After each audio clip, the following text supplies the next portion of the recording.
إن الحمد لله أصلي وأسلم على نبينا مصطفى محمد صلى الله عليه وسلم وعلى آله وصحبه أجمعين أما بعد أعوذ بالله من الشيطان الرجيم بسم الله الرحمن الرحيم സൂറ അൽ-അംബിയ 85-86 രണ്ട് വചനങ്ങൾ പല നബിമാരുടെയും നിയോഗത്തെക്കുറിച്ചാണ് അല്ലാഹു സുബ്ഹാനഹു വ തആല പറഞ്ഞു പോകുന്നത്. സൂറ അംബിയ, അംബിയാക്കളുടെ ആ സൂറത്ത് എന്ന പേരിൽ അറിയപ്പെടുന്ന ഈ സൂറത്തിൽ പല നബിമാരുടെ പേരുകളും അല്ലാഹു സുബ്ഹാനഹു വ തആല പരാമർശിക്കുന്നുണ്ട്.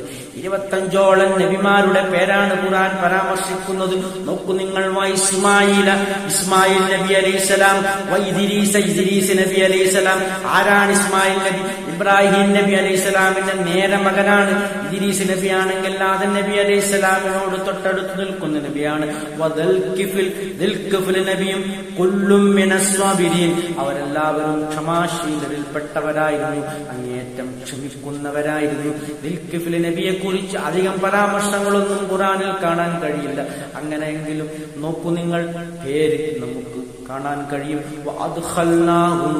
അവരെ നാം പ്രവേശിപ്പിച്ചു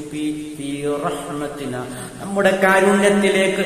അല്ലാഹു സുബ്ഹാനഹു വ തആല പറയുകയാണ്, നമ്മുടെ കാരുണ്യത്തിലേക്ക് ആ അമ്പിയാക്കളെ നാം പ്രവേശിപ്പിച്ചു എന്ന് പറഞ്ഞാൽ ഇരുലോകത്തും ആ അല്ലാഹുവിന്റെ കാരുണ്യം അവരെ പൊതിയുന്നതാണ്, അവരെ രക്ഷിക്കുന്ന തരത്തിലുള്ള പലതരത്തിലുള്ള അല്ലാഹുവിന്റെ അനുഗ്രഹങ്ങളും അവരുടെ മേൽ സദാ വർഷിച്ചുകൊണ്ടിരിക്കുന്നു എന്നൊക്കെയാണ് ആ പറഞ്ഞതിന്റെ പൊരുൾ. ഇന്നഹും, നിശ്ചയമായും അവർ ആ അമ്പിയാക്കൾ മിനസ്വാലിഹീൻ, അവർ സദ്വൃത്തന്മാരിൽപ്പെട്ടവരായിരുന്നു, സജ്ജനങ്ങളിൽപ്പെട്ടവരായിരുന്നു ആ അമ്പിയാക്കളൊക്കെയും. ഇങ്ങനെ പലതരത്തിലുള്ള അമ്പിയാക്കളുടെ നിയോഗം ഈ ഭൂമിയിൽ ഉണ്ടായിട്ടുണ്ട് പല കാലത്തും എന്ന് നമ്മെ അല്ലാഹു സുബ്ഹാനഹു വ തആല ഉണർത്തുകയാണ്. കാരണം മനുഷ്യൻ തെറ്റിലേക്ക്, ഇസ്ലാമിന്റെ യഥാർത്ഥ ഹക്കിന്റെ സത്യത്തിന്റെ മാർഗത്തിൽ നിന്നും തെറ്റ് സഞ്ചരിക്കുമ്പോൾ അവർ യഥാർത്ഥ മാർഗത്തിലേക്ക് തിരിച്ചു കൊണ്ടുവരാൻ പല കാലത്തും അല്ലാഹു സുബ്ഹാനഹു വ തആല പല നബിമാരെ നിയോഗിച്ചിട്ടുണ്ട്. ആ നബിമാരുടെ പേരുകളാണ് നമുക്ക് അല്ലാഹു സുബ്ഹാനഹു വ തആല പരിചയപ്പെടുത്തി തരുന്നത്.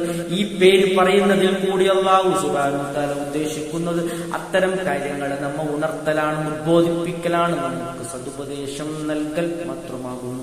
ഇത്രയും ആളുകളുമായി ബന്ധപ്പെട്ട് പറയാനുള്ളത്. സത്യമായി മനസ്സിലാക്കുന്ന സജ്ജനം തന്നെ അല്ലാഹു അനുഗ്രഹിക്കുമാറാകട്ടെ. അൽഹംദുലില്ലാഹി റബ്ബിൽ ആലമീൻ.